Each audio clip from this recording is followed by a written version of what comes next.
कामयाब करने में भी आपका हाथ रहा है। और प्रोग्राम का इख्तिताम कराने पर होगा। उससे पहले बता दूँ कि एम ए के फार्मी और PhD के फार्मी जो तोहफे दिए गए हैं उसका पाइप हमारे पास रखा हुआ है,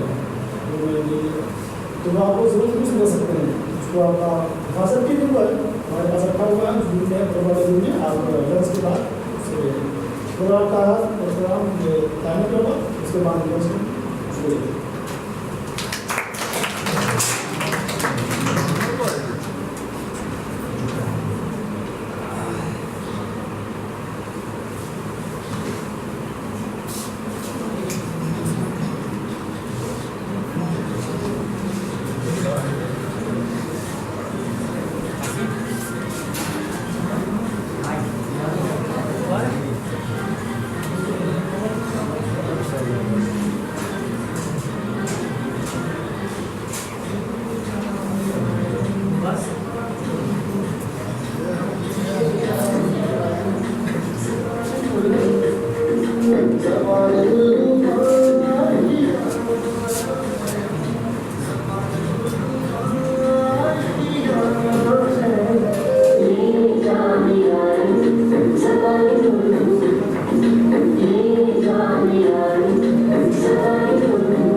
बच्चा की आंटी